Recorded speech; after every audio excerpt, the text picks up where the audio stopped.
Selamat pagi, Assalamualaikum Mas Fikri. Waalaikumsalam warahmatullahi wabarakatuh. Selamat pagi dini hari, Mbak. Waktu Gaza.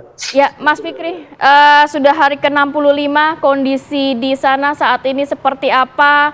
Terus apakah juga warga juga terus merasakan serangan yang masif, khususnya di lokasi tempat Mas Fikri saat ini berada? Ya, semakin hari memang kondisi Jalur Gaza semakin mencekam, semakin miris ya karena memang serangan-serangan masih terus dilancarkan oleh pihak Zionis Israel, terutama serangan darat mereka saat ini memfokuskan di Jalur Gaza bagian selatan dan juga Jalur Gaza bagian utara di kota Khan Yunis tempat kami berada saat ini. Namun kota Khan Yunis ini memang cukup luas. Kalau yang saya pantau dari saya tempat berada, memang saya sudah mendengar rentetan peluru terdengar jelas dan juga tembak-tembakan artileri yang sangat terdengar begitu keras. Namun masih belum bisa mencapai ke titik tempat kami berada dan semoga tidak bisa mencapai sampai saat ini. Dan memang serangan-serangan darat ini di kota Khan Yunis dan juga Jalur Gaza Utara sangat-sangat masif saat ini, di mana pertempuran dari pejuang-pejuang Palestina itu masih memukul mundur pihak Zionis Israel. Dan juga hari demi hari memang kondisi di Jalur Gaza ini semakin sangat sulit ya, di mana pasokan air sekali lagi sulit didapat, pasokan pangan juga sulit dicari, karena memang walaupun mereka ada beberapa toko yang buka misalnya di pasar, namun mereka tidak memiliki uang, ataupun mereka memiliki uang tapi toko tidak terdapat yang buka, karena banyak sekali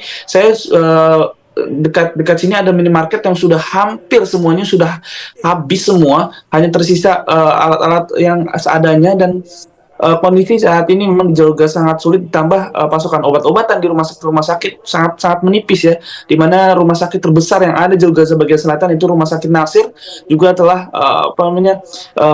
padat, baik dari jenazah-jenazah maupun korban luka-luka di sana. Dan saat ini memang para medis pun saat ini kewalahan untuk menangani korban luka-luka yang terus berjatuhan.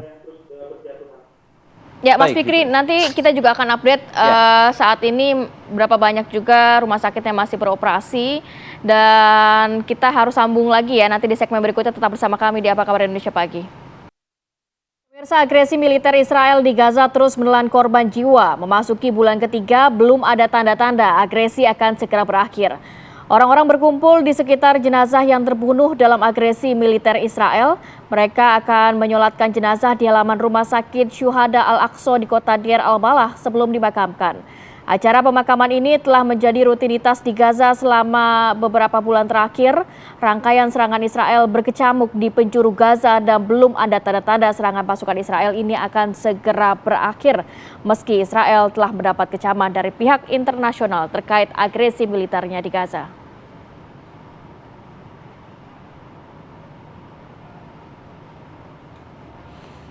Baik, kembali kita lanjutkan perbincangan bersama Mas Fikri. Mas Fikri, saat ini kondisi untuk fasilitas kesehatan, berapa banyak rumah sakit yang masih berfungsi di sana, Mas? Dan bagaimana juga bantuan-bantuan, seperti kita tahu bahwa juga kapal bantuan dari Indonesia sudah merapat ke sana. Apakah ini sudah boleh masuk ke wilayah Gaza Palestina? Kondisi di seluruh rumah sakit ini saat ini sangat sangat kritis sekali, karena memang pasukan obat-obatan yang sangat terbatas,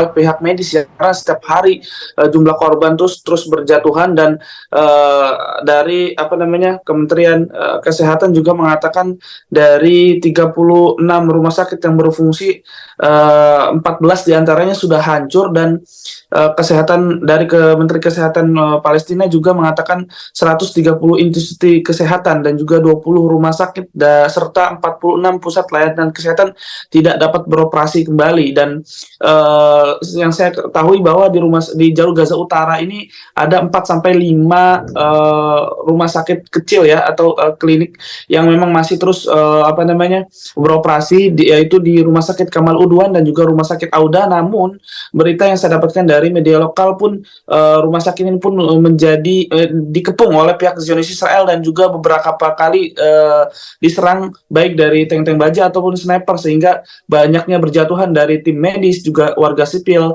bahkan tim jurnalis juga. Dan untuk jalur Gaza Tengah ini memang ada rumah sakit Syuhada Al-Aqsa yang pernah saya datangkan juga kemarin ketika gencatan senjata di kota Deir Balah, jalur Gaza bagian tengah. Dan untuk jalur Gaza bagian selatan ini memang masih ada rumah sakit terbesar, ya ini Rumah Sakit Nasir, yang kalau tidak salah saya ingat ketika saya datang dan silaturahmi bersama direkturnya,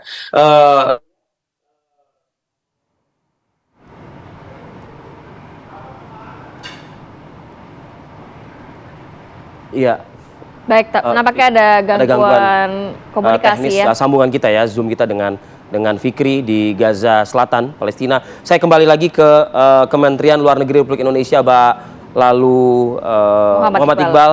Pak Lalu, kita ketahui memang ada beberapa negara ya yang memiliki hak veto begitu, dan apakah memang menjadi satu rangkaian agenda juga di dalam sidang pleno ke-45 kalau tidak salah begitu ya, yang tadi kita sudah sampaikan juga dan Pak Lalu juga sudah jelaskan begitu, untuk juga mengevaluasi ya hak veto ini yang dimiliki oleh beberapa negara di Dewan Keamanan PBB.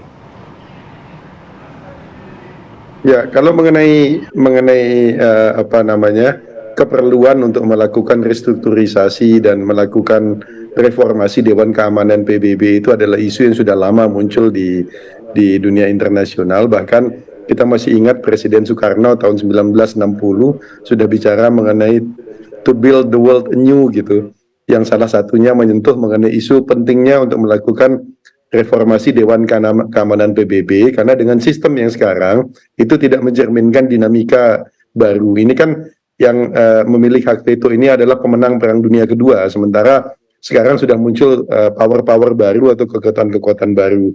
Indonesia secara konsisten terus menyampaikan pandangan bahwa memang Dewan Keamanan ini perlu direformasi. Bahkan Bu Menteri Luar Negeri dalam kesempatan pidatonya di bulan Oktober lalu, 24 Oktober kalau tidak salah, itu juga menyinggung mengenai masalah itu, mengenai pentingnya melakukan reformasi Dewan Keamanan PBB.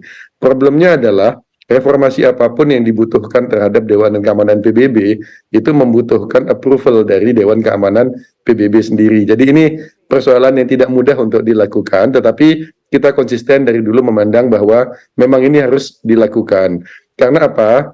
Karena Dewan Keamanan ini adalah satu-satunya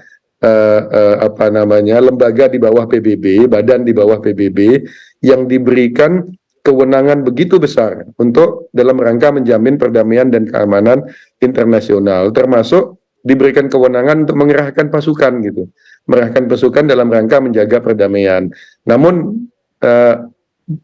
dengan situasi Gaza ini, Dewan Keamanan kehilangan momentum untuk menunjukkan bahwa dia masih relevan untuk menjaga perdamaian dan keamanan internasional.